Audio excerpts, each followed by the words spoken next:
Hey guys, what's up? I know that I look like absolute ass right now. I don't have any makeup on, like whatever. I've been up for a while, like overnight, and it's obviously daytime now. This is like natural light. That's probably why I look so bad. But I have writing for you that I've written today. It took me like an hour, so it's not really a big deal. But I've been needing to write, and so this has been healthy for me. So okay, here we go. To my dearest parents and Ben.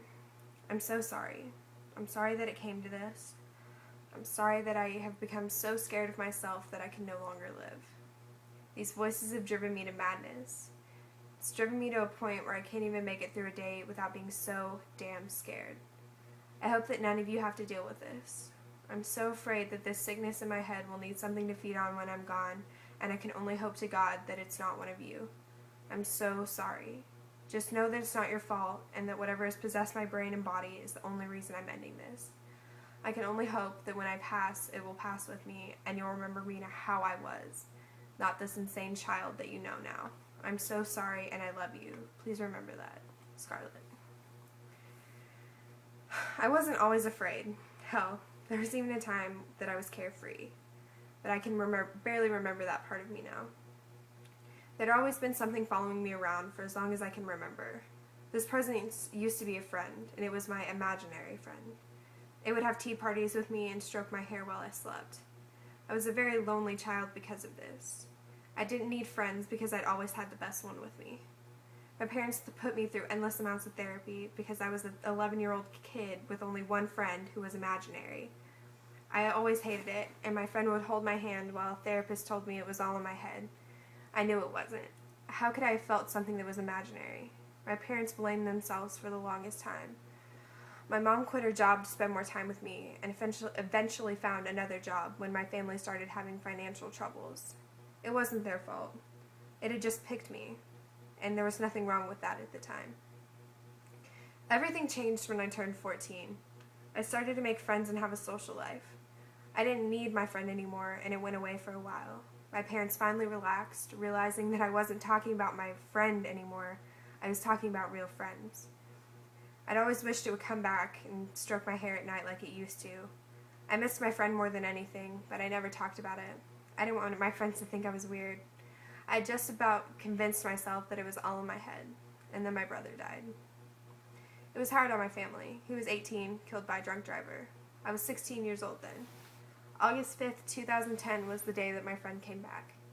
For a while, it was back to normal. My friend would stroke my hair at night and hold me in its arms while I mourned the loss of my brother. I was so happy it was back. I hadn't spoken to any of my real friends in weeks.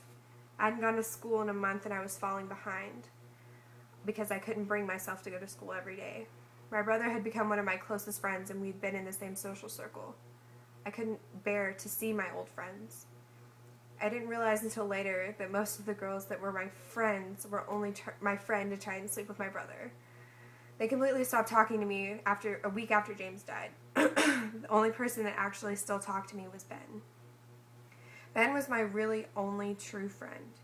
He had been my brother's best friend who I had become particularly close with.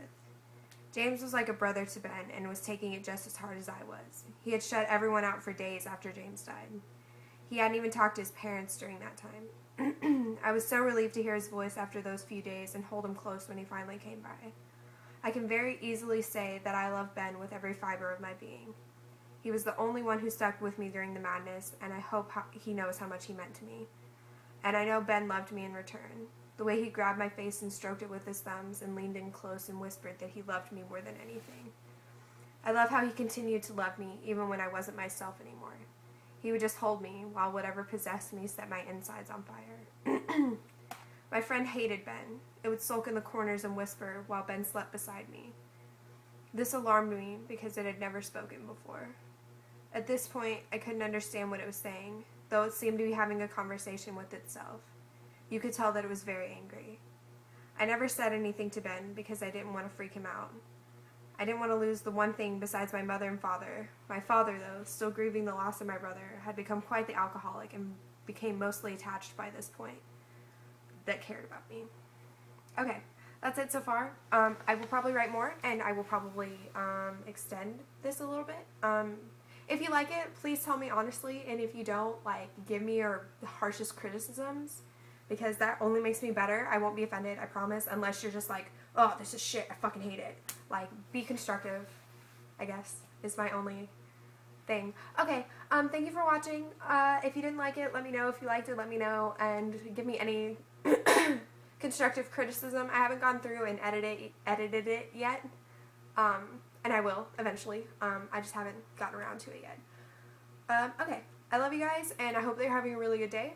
I'm probably gonna finish some of this up and then go to sleep because I've been up for way too long. But yeah, okay, thanks. I love you. Bye.